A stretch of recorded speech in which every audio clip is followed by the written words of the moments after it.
Hey Benjamin, how are you doing? Can you hear me? I'm good. Yeah, I'm good. It's gonna be only you, or is there someone else joining? Now Maria just wrote a message. She said she fell asleep in the sofa. Um, It's okay. I gave her the link. You didn't get a new request from anyone? No, I'm checking right now. Oh, she's here now. Hi, Hi. can you hear me? Yes. Yeah, Hello, Hello, how are you doing? I'm good. How are you? I'm fine. Thanks for joining us. No worries. All right, I'm gonna begin the interview. First of all, thanks a lot for joining me. This is an honor having you here. You guys have been doing a beautiful job out there, really. Thank you. thank you. Thank you. Could you first introduce yourselves to the people that will be listening to this interview on Mr. Doom community? Yeah, I'm Ben. I play guitar and sing in the band. Yeah, and I'm Marie. I play the bass in Slomosa And you sing. and sing. And the other guys? Yod, he plays the drums. He's not here. And Tutu, he plays the guitar. Awesome. All right, let's begin. Slomosa was founded in 2017, 7 years ago, in the city of Bergen, Norway, the land of ice and snow and black metal. Could you tell me a bit about the beginning of this story and also about the place you guys come from? Well, the band was started in an apartment where I lived with another friend, Anders, who started the band with me. And we started jamming at home in the living room. We got asked if we could play a gig at the bar that this friend had. So we put the songs together. We finished the arrangements, and then we played our first gig. Reception was good. We got a record label. We had to record the music. The first single was in 2019, I think, and then 2020. In the end of 2020, the album came out, and it was, yeah, we were pretty surprised. It was unexpected, the reception that it got, and so suddenly it's a band that soon has another CD, another album out as well. So that's the story until now. Thanks. Could you tell me a bit about the city and the place you guys live? Yeah, Bergen, you mean? Yes. Yeah, it's second largest city in Norway, and it's known for being very rainy. And also, it has always had a very rich music scene, not just very many different kinds of music. And it's always been a lot of bands and projects coming out of Bergen. So, it's a good environment for musicians and music lovers. Yeah, people are supportive of each other. People help each other, and such a small, it's not, it's a big city, but it's not that big. So people we kind of rely on each other here in town on the scene. All right. Let's talk a bit about the debut album, self-titled, released in 2020, right in the middle of the pandemic.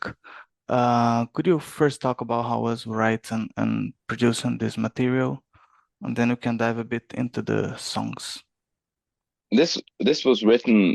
These songs were written. Some of the riffs are written when we were younger. Like I wrote the horses main riff when I was maybe 20 or something. So that's like 5, 6 years before the band was started. Me and the guys who started the band, we hadn't been in bands for a long time, but we had a lot of riffs. Me and Anders, especially the guitarist, before we had a lot of riffs in our bank. So we thought we'd pull them out and try to make some songs, because we realized that we did have time to have a band, and so we wrote them together in the band room. First songs, like made the sketches back home in our home studio. We finished the songs together, and then as we got a record label, we had to find a producer, and we didn't really know any producers back then. So we asked around town, and numerous of people told us about numerous of producers.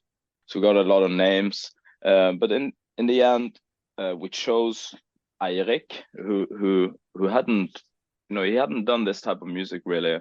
Like there was a lot of rock, or there were several rock producers here in town we could have worked with, but we kind of wanted it to sound a little bit different. I remember we checked out Eirik's older productions, and we really liked his guitar tone and his taste.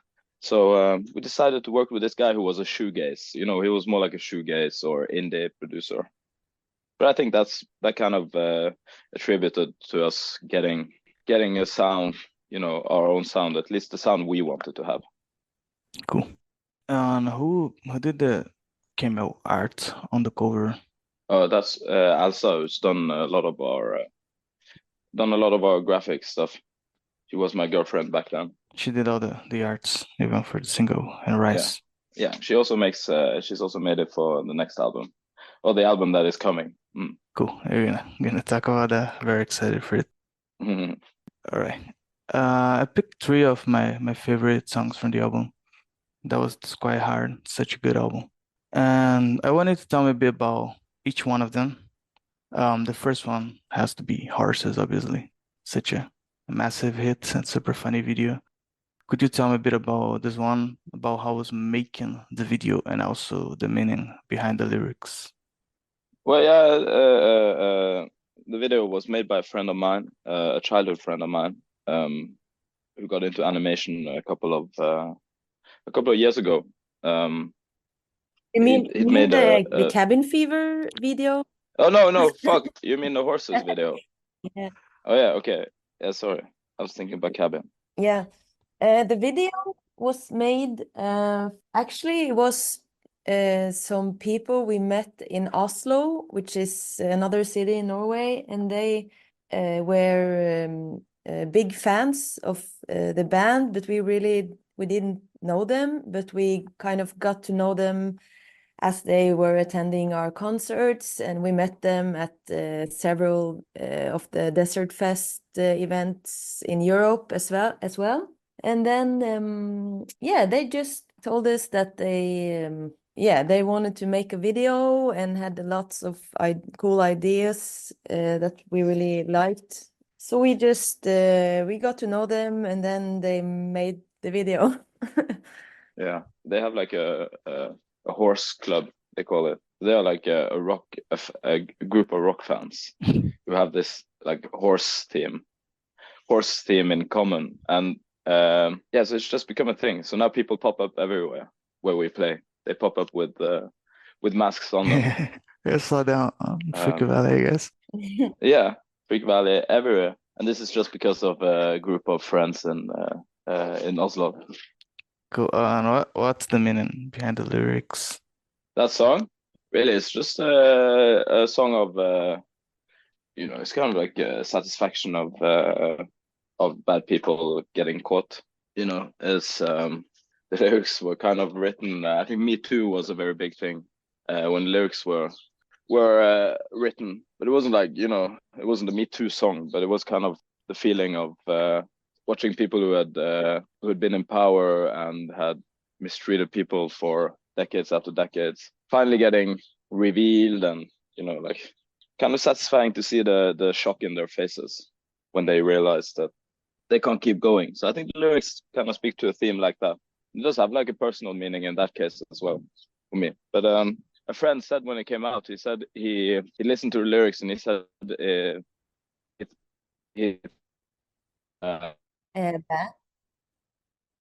Ben, I think you disappeared a little bit, Ben. Are you still with us, Ben? Yeah, can you hear me? I can hear now. Now we can hear you. Yeah. All right. I think I got most of the answer. All right. I'll skip to the next one. In my mind, desert, I understand that no men are islands in no man's land. That's some very deep lyrics. Could you talk a bit about the meaning of this one? Yeah, well, it is. I mean, it's a quote. it's a quote from someone I don't remember, but it's a saying. It's a proverb in English that no men are islands in no man's land. And I think it was just kind of a cool. It was a cool line.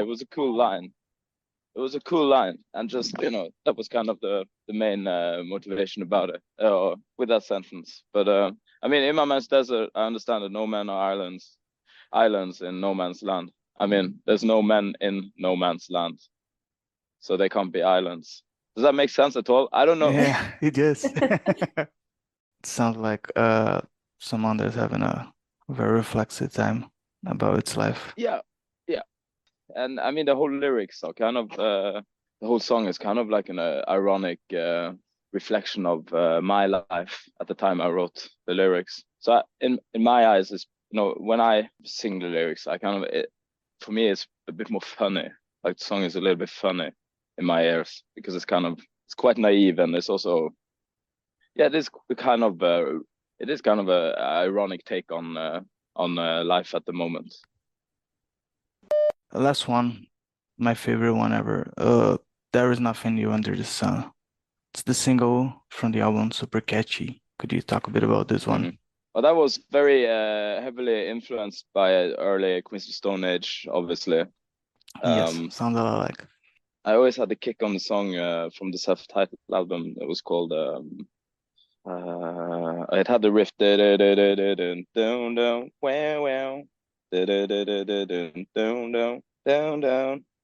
had like a riff like that. Let's see. I just want its name. So I go crazy if I can't remember it. How to Handle a Rope. Yeah, How to Handle a Rope, which is I always loved that song from that album, and I was kind of influenced by that song. I remember thinking like it would be cool to have that. I loved how that song was kind of like a punk song in a stoner rock album. So that was the thought behind There Is Nothing New Under the Sun as well, and it was written very quickly. Like I remember it as taking 10 minutes to write the song, but it might have taken weeks. But I remember it. At least the feeling was, it didn't take a lot of work. It was this single song that was, like the easy song to write, and it was the first song we recorded a demo of with a friend at the school, at his production school where he was a student at the moment. So it's one of the first songs we wrote. Any meaning about it? Yeah, well, it was kind of about my one of my ex-girlfriends. It was kind of a breakup song. When I read it now, it's pretty naive, but it's the lyrics are kind of they're written. You see, it's a little bit bitter. It's a breakup song. Yeah, it's a breakup song, so it's a little bit like, and I think it's a portrayal of the emotions that you feel. Like the lyrics are completely true, but that's kind of how you feel, Around 4 months ago, you guys released the first single from the next album called Rise. And this month you announced your first tour ever in the US. So lots of things going on. Could you tell me a bit about what's next for Slomosa? Yeah, we're currently doing some festival shows this summer, and then we go on tour to our first tour in the US in September, which is super exciting for us. We always have gotten a lot of messages from over there, from fans and people who wants us to come and play. So now it's finally happening, and we're super excited about that. And we will also have with us the new album, which is released in September. So it's super exciting, everything. Do you guys have a name for the album already? Yes, we do. Yeah. Yeah, we do. I was waiting for you to say it. Yeah, I was waiting for you. You remember? But I guess. Yeah, it's cool. Yes, you say it. No, you say it. It's called Tundra Rock. Tundra Rock. All right. Tundra Rock. Yes. Yes. The name of our genre. All right. Yep. Cool. I'm very excited for that. The single is awesome. So I bet this is gonna sound awesome as well. Yeah. It's a new single in 2 weeks. is it 2 weeks? 19th of July. Yeah, Called 2 or 3 weeks. yeah, it'll be called Battling Guns. So it'll be soon announced. Awesome. That's hungry news for sure. Mhm. All right. I'm checking the time here. We got some extra time, so I'm gonna do an extra question. Before we part, it's the first time I have been for Norway here in the podcast. I had some from Sweden, but never for Norway. And you guys are famous for having a very strong and solid state. Could you tell me a bit about how it's like to live in Norway and in which way it supports culture and artists? You would never see Bolsonaro here. Oh yeah. That is sure. Well, I hope you would never see him in charge here. You don't know. But I mean, it's nice to be a Norwegian. I think Norway is a pretty, it's got its upsides and its downsides. But for musicians, they do have a lot of state support.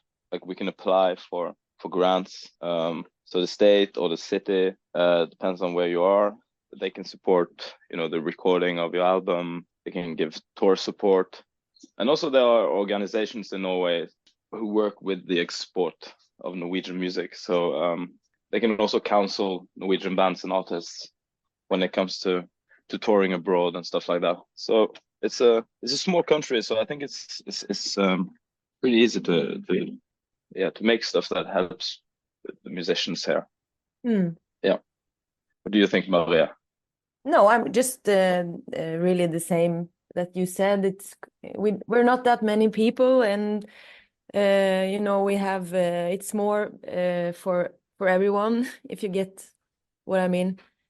Yes. It's a lot of, we have like good economy and not that many people, so we kind of, everyone, if you need help, you'll get help, and if you can apply for grants as an artist.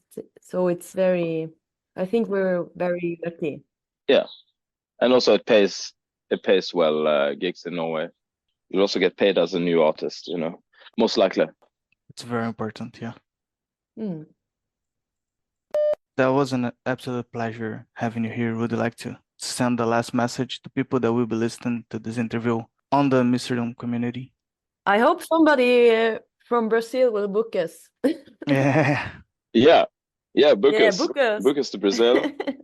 And when we come there, please show up to our shows. We will come. That would be awesome. Looking forward for that. Thanks, guys. Really, that was awesome. Thank you. Thank you. Thank you. Bye-bye. Bye.